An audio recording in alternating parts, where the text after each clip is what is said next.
Good morning dear students. कल हम लोगों ने साखी की कुछ दोहों को पढ़ा था। आज हम उनके शेष दोहों को पढ़ेंगे।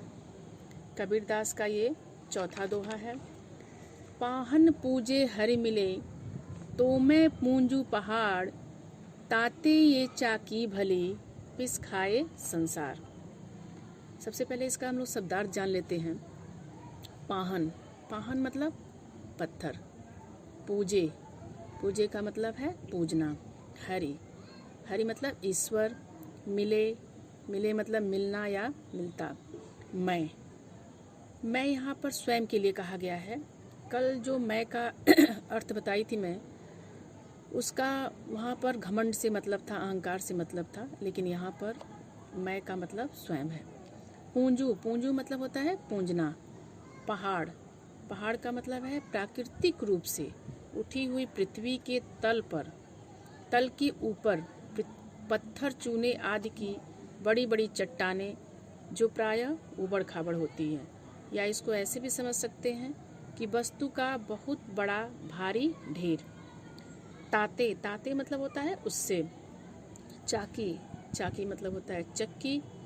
भली, भली मतलब होता है अच्छी। पीस, पीस मतलब होता है पीसना। खाए, खाए मतलब खाना। संसार मतलब दुनिया, विश्व। कबीरदास जी एक तरफ मुसलमानों को अजान के लिए फटकारते हैं तो दूसरी तरफ हिंदुओं की मूर्ति पूजा पर भी करारा व्यंग किया है। संत कबीरदास जी मूर्ति पूजन के विरुद्ध थे। उसी संदर्भ में उन्होंने प्रस्तुत दोहे की रचना की। प्रस्तुत दोहे के माध्यम से कबीरदास जी कहते हैं कि अगर पत्थर पूजने से भगवान मिल जाते हैं तो मैं यह छोटा सा पत्थर क्यों पूजूं? ईश्वर पाने के लिए तो सबसे बड़ा पहाड़ होता है, तो इससे अच्छा मैं उसी को पूजूं। आगे कबीरदास जी कहते हैं कि मूर्ति पूजन से बेहतर है कि घर की चक्की को पूजना सबसे अच्छा है, क्योंकि कम से कम उस चक्की का पिसा हुआ अनाज लोगों का पेट तो भरता है। कबीरदास द्वारा रचित पांचवा दोहा है। सात संबंध की मसी करो, लेखन सब बन राय, सब धरती कागद करो, हरिगुण लिखा न जाए। सबसे पहले दिए हुए शब्दों का शब्दार्थ जान लेते हैं तो आसानी हो जाता है अर्थ समझने में। सात, सात मतलब सात ही होता है, 7। संबंध मतलब होता है समुद्र। मसी मतलब स्याही। करो मतलब करना। लेखनी मतलब कलम या पेन। वनराय मतलब जंगल। धरती मतलब पृथ्वी। कागज मतलब कागज। हरि मतलब ईश्वर। गुण मतलब किसी व्यक्ति की अंदर की क्वालिटी। लिखा मतलब लिखना। ना मतलब नहीं। जाए मतलब जा सकता।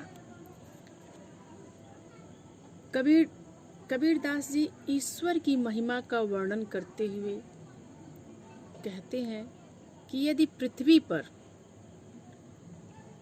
जितनी बड़ी पृथ्वी है, अगर पूरी पृथ्वी सातों समुद्र की स्याही बनाकर और जंगल में जितनी लकड़ियां हैं उनकी कलम बनाकर और संपूर्ण धरती मतलब जितनी दुनिया में जितनी धरती है, पूरी धरती को कागज बनाकर प्रभु की महिमा और गुणों को बखान किया लिखा जाए, तब भी ये सामग्री प्रभु के गुणों का बखान करने के लिए कम पड़ जाएगा, क्योंकि भगवान के गुण अनंत हैं, उनका वर्णन नहीं किया जा सकता।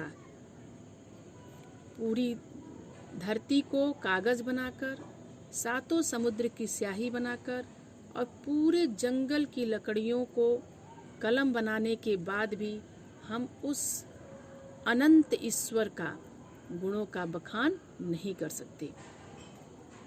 डियर स्टूडेंट्स, कबीरदास के सभी दोहे हम लोगों ने पढ़ा। मैं आशा करती हूँ कि आप सभी को समझ में आ रहा होगा। धन्यवाद।